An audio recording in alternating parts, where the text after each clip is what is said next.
Assalamualaikum warahmatullahi wabarakatuh. Selamat ini sore, jadi selamat sore. Salam sehat untuk kita semua, sobat tani, sobat colenak. Tidak lupa kami ini colenak selalu berdua. Kami di pokoknya selalu berdua lah. Tandem mitra kolega. 2 minggu yang lalu kita sudah merayakan atau ya kurang lebih 2 minggu lah. Ya. Sudah merayakan Idul Adha. Jadi alhamdulillah ramai Idul Adhanya. Lancar ya? Lancar. Apa yang kita sampaikan lu udah kayaknya hanya lancar jaya lah.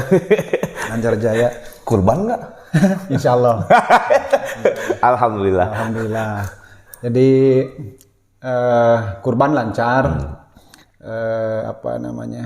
Pokoknya semua kegiatan yang terkait dengan Idul Adha, pemotongan hewan kurban, mungkin materi kita juga banyak manfaatnya insya Allah. Amin, materi yang ya. sebelum Idul Kurban kita tayangkan, kita expose, kita upload, banyak manfaatnya.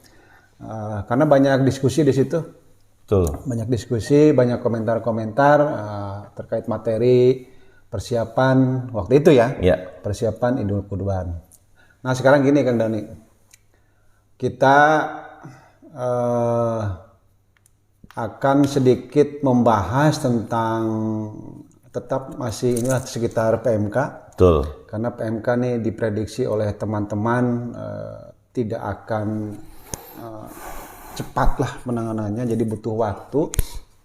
Ini ternyata gini Kang Dani, saya dapat informasi nih bahwa virus PMK itu kan menyebarnya lewat udara. Betul. Lewat udara. Kalau si COVID atau Corona kan Dropletnya naon sih? Apa itu? Wah, lagi dah. Ciduh ya. Cipratan. Lewat cipratan. Jadi drop netes. Ya benar ya. Drop netes. Nah, ini untuk PMK ini mungkin virusnya mirip-mirip virus yang menyerang flu ya. Betul. Pilek. Jadi sebetulnya bisa airborne ya. Udara. Airborne. Air itu udara, bone itu tulang. Jadi virus PMK ini menyebar lewat udara. Nah, ini Kang Dani seputar virus yang menyebar lewat udara. Jadi katanya ada kemungkinan semua yang berhubungan dengan ternak. Waktu itu di episode berapa lah sebelumnya pernah kita bahas kan dari si peternaknya juga bisa menjadi pembawa betul, dari ternak lain apalagi. Nah, ini ada satu lagi katanya dari pakannya. Bener nih kan? Bener. Jadi memang ketika kita kan kemarin agak bukan panik ya, waspadalah ketika mau Idul Adha, ada berita diserang PMK gitu di Indonesia ya. Itu kan sampai kita waspada tapi jangan panik. Iya benar. Nah, sekarang alhamdulillah kemarin lancar ya. Jadi penanganan bagaimana hewan kurban akan menjadi akan disembelih pada pas Idul Adhanya. Sekarang udah lewat, ternyata after Idul Adha ini kita lebih waspada sebetulnya. After tenaun. Setelah Idul Adha. Setelah Idul Adha yang kemarin kita PMK ini gini, tapi sekarang kita waspada, bahkan katanya dari pakan itu merupakan kritis loh, titik kritis penyebaran PMK. Tuh, sobat colenak, sobat tani. Jadi pakan juga menjadi titik kritis penyebaran PMK. Jadi jangan udah lewat Idul Adha ini alhamdulillah. Leha-leha ya gitu ya. Jangan ini. Ternyata saya mendengar ya ini salah satu pakar dari IPB University.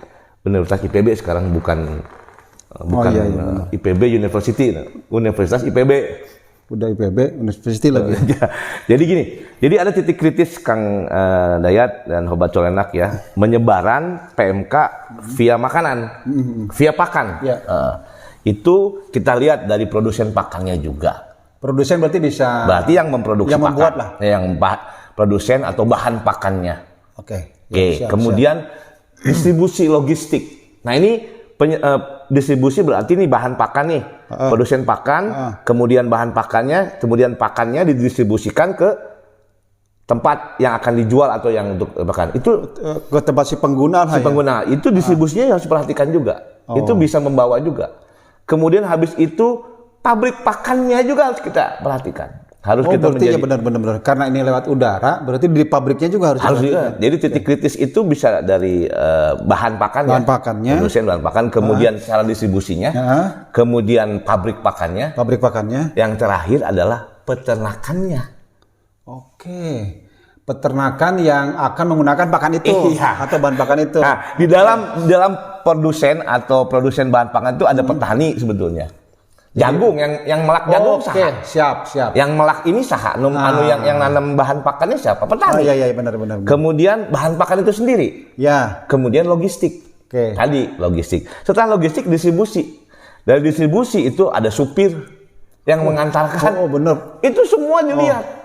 Pernah ya episode lalu nah, kita kan ngebahas ya. Itu penanganan hewan ya. Itu juga kita supirnya harus seperti pakai APD atau mungkin disemprot atau seperti itu. Benar. Kendaraannya juga. Benar. Wah, ternyata apa yang kita obrolkan itu ternyata jadi titik kritis untuk penyebaran. Iya, benar ya. Ini harus perhatikan ini. Jadi tadi dari produsen. Iya. Logistik distribusinya. Distribusi itu ada kendaraannya, supirnya dengan udara. Udara termasuk yang kemudian pabrik pakan. Pabrik pakan itu ada karyawan di dalamnya. Orang itu berarti. Jadi orang juga, Sobat Colenak, itu bisa menjadi penyebar, pembawa. Kemudian ada peralatan di dalam pabrik pakan. Kang Layat pernah bilang kan, segala sesuatunya yang itu bisa menjadi pembawa sebetulnya. Ternyata betul bahwa titik kritis penyebaran PMK itu via pakan itu kita harus ngelihat cuma bukan pakannya aja. Dari mulai produsennya, bahannya, logistik, pabriknya, mesinnya pokoknya. Sampai ke peternakannya nih. Oh iya. Di peternakan ada siapa? Ada peternak. Ada orang juga sih. Ada orang juga situ. Kemudian ada ternaknya. Kemudian ada peralatan kandang dan lain-lain. Ya. Itu Kang Layat. Wah, kompleks juga ya.